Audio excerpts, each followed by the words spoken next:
One day match দেখতে চলে এসেছিলাম বিধানপল্লী মাঠে। তো 1 লক্ষ টাকার ম্যাচ ছিল আর ফাইনাল ম্যাচ ছিল। তো কোন টিমটা 1 লক্ষ টাকা নিয়ে বাড়ি নিয়ে গেল, তো লাস্টে দেখতে থাকো, জানতে পেরে যাবে। তো আমি এখন চলে এসেছি সাহিল ভাইকে নিয়ে যাওয়ার জন্য। তার আগে দেখো ওয়েদারটা দেখো কত সুন্দর হয়ে আছে, কত সুন্দর হাওয়া দিচ্ছিল। তারপর সাহিল ভাইকে চলে গেলাম সাহিল ভাইয়ের ঘরে, কারণ আজকে ওয়ানডে ম্যাচ দেখতে পাবো আমরা। তো সাহিল ভাই তার আগে আমাকে একটু পারফিউম লাগিয়ে দিল। আর এইদিকে দেখো সব চুল স্ট্রেট করার সামগ্রী সাহিল ভাই রেখে দিয়েছে, কারণ সাহিল ভাই এখন চুল কেটে দিয়েছে আর ওইগুলো এখন বেকার হয়ে পড়ে আছে। তো তারপরে এখানে আয়না দেখতে দেখতে আমরা দুজনে রেডি হয়ে বেরিয়ে পড়লাম খেলা দেখার উদ্দেশ্যে। তার আগে চলে এলাম এখানে ভুজিয়া নেওয়ার জন্য। তো সাহিল ভাই এখান থেকে ভুজিয়া নিয়ে আমরা সুন্দর ওয়েদার দেখতে দেখতে খেলার জায়গায় পৌঁছে গেলাম। আর এখানে এসে দেখি সবাই এখন বাড়ি চলে যাচ্ছে। তারপর জিজ্ঞেস করে জানতে পেলাম যে ওনাদের টিম হেরে গেছে বলে সব একে একে বাড়ি চলে যাচ্ছিলো।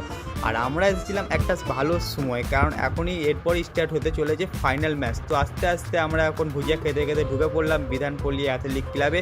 তো বিধানপল্লী মাঠে এখন খেলাটা হচ্ছিল। তো ঢুকে এসে দেখি এখানে অনেক লোকের ভিড়, অনেক ফুটবল প্রেমীরাও আছে। তো এখন এই প্যান্ডেলের সামনে চলে এলাম আর এখানে দেখতে পেলাম 1 লক্ষ টাকা 70,000 টাকার ফার্স্ট প্রাইজ আর সেকেন্ড প্রাইজ। আর দেখতেই পাচ্ছি কত বড় বড় কাপ রাখা আছে। ফাইনাল ম্যাচ তো কোনো একটা ভিআইপি এসেছিলো, তো এখানে ফটোশ্যুট হচ্ছিল আর হাত মেলামেলি সবার সাথে হচ্ছিল। তো এখানে অনেক রিপোর্টার এসেছিলো। আর এখানে ফুটবল প্রেমিকরা দেখো ছাদের উপরে বসে বসে কত সুন্দরভাবে খেলা দেখছি। আর আমরা তো এই কাদার মধ্যে দাঁড়িয়ে খেলা দেখছিলাম। তো খেলা দেখতে দেখতে আমাদের ঘুম পেয়ে যাচ্ছিলো বলে তার আগে আমরা একটুখানি চা খেতে চলে এলাম, কারণ বিকেলবেলার টাইম চা না খেলে হয়। তো তাই জন্য গরম গরম লাল চা খেয়ে এখন আমরা খেলা দেখতে আবার স্টার্ট করে দিয়েছি। আর এখানে দেখো দুই টিমের এখন টস হয়ে গেছে, তো দুই টিম এখন প্ল্যানিং করছে। তারপরে এখানে স্টার্ট হয়ে গেল ফার্স্ট ম্যাচ, ফার্স্ট হাফের ম্যাচ। তো এখন খেলা তো খুব সুন্দরভাবে হচ্ছে। আর এই পিঙ্ক কালার টিমটা দেখো কয়েক সেকেন্ডের মধ্যে একটা সুন্দর পাড়া গোল মেরে দিয়েছে। তো এই পিঙ্ক কালারের টিমটা তোমরা কেউ যদি নাম জেনে থাকে অবশ্যই আমাকে জানাবে, কারণ নাম আমি ওদের ভুলে গেছি।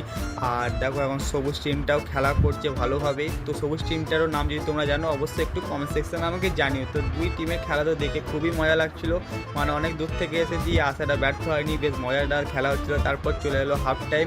তো হাফ টাইমের পর দেখতেই পাচ্ছ মেঘটা কত ঘনিয়ে চলে এসেছে।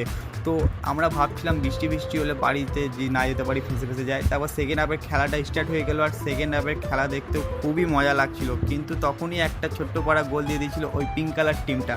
তো সবুজ কালারের যে দর্শকগুলো আছে যে ফ্যানগুলো সবাই চলে গেছিলো বাড়ি। তারপরে চলে এলো ফাইনাল হুইসেল। তো পিঙ্ক কালার টিমটা ফাইনালি 1 লাখ টাকা পুরস্কার নিয়ে আজকে ওরা যাবে বাড়ি। তো পিঙ্ক কালার আর সবুজ কালারের টিমটার নাম অবশ্যই কমেন্ট সেকশনে জানিও। আর আমিও চলে এলাম বাড়ি। যদি ভিডিওটা ভালো লেগে থাকে অবশ্যই ছোট্ট লাইক আর ফলো করতে বলুন।